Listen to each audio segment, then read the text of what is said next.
Bonjour, nous allons aujourd'hui discuter du condensateur.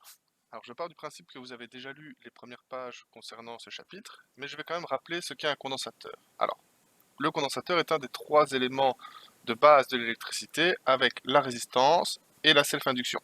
Nous ne verrons pas cette année la self-induction vu qu'elle n'a d'intérêt que dans le domaine de l'alternatif. On a déjà parlé de la résistance et donc on va maintenant s'intéresser au condensateur. Alors, le condensateur, c'est un dipôle composé de deux armatures métalliques, comme ceci, séparées par ce qu'on appelle un diélectrique, c'est-à-dire un isolant, qui va empêcher le passage du courant d'une armature vers une autre.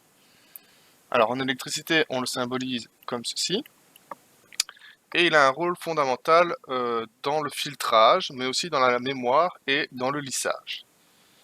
Alors, comment est-ce que ça fonctionne? Eh bien, en gros, on part d'un circuit assez simple avec un générateur de tension U, un interrupteur et un condensateur qui n'est préalablement pas chargé. Alors, préalablement pas chargé, ça veut dire que les charges électriques à l'intérieur des armatures ici sont un peu disposées plic-ploc, et donc on va avoir des charges positives au-dessus, des charges positives en dessous, mais aussi des charges négatives ici et des charges négatives ici.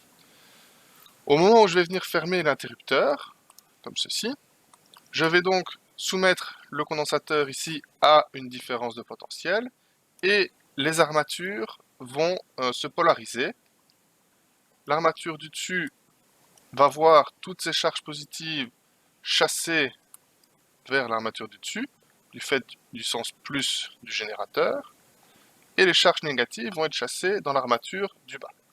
Et donc je vais me retrouver au-dessus avec toutes des charges positives, et en dessous avec toutes des charges négatives.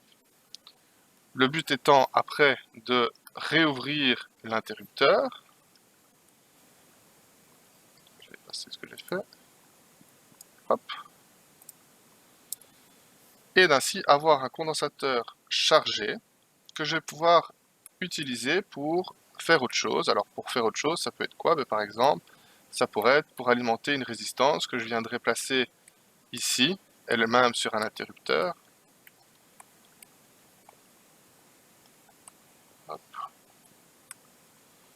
Et dans laquelle je pourrais venir, au moment de la fermeture de l'interrupteur, décharger le condensateur à l'intérieur et ainsi pouvoir alimenter ma résistance avec une tension U fournie par le condensateur. Alors ça peut être pour une utilité de filtrage, de mémoire, simplement de temporisation aussi, hein, pour éviter des petites variations dans la tension. Et voilà.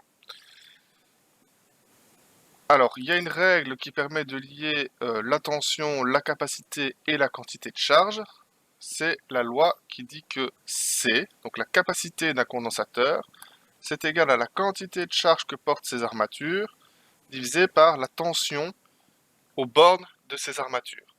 Alors j'insiste bien que c'est le même principe que la loi d'Ohm, c'est-à-dire quand on dit que U est égal à R fois I, bien c'est que y a un lien entre tension, courant et résistance. Ça ne veut pas dire que la résistance physique d'un objet, c'est U sur I. La loi d'Ohm est une loi mathématique. Eh bien ici c'est la même chose. On nous dit que la capacité d'un condensateur est liée à la charge qu'il porte, divisée par la tension à ses bornes. Alors, la charge d'un condensateur, ou plutôt la capacité d'un condensateur, ça s'exprime en farad, et 1 farad, c'est donc égal à 1 coulomb divisé par 1 volt. Alors, on va s'intéresser par la suite à la capacité propre d'un condensateur. J'entends par là physiquement qu'est-ce qui détermine la capacité d'un condensateur. Alors, je pensais le faire dans cette vidéo, mais ça va être un peu long. Et donc je reviendrai dans une autre vidéo pour vous parler des différentes capacités, que ce soit du condensateur plan, du condensateur cylindrique, etc. Voilà, je vous remercie pour votre écoute et à bientôt.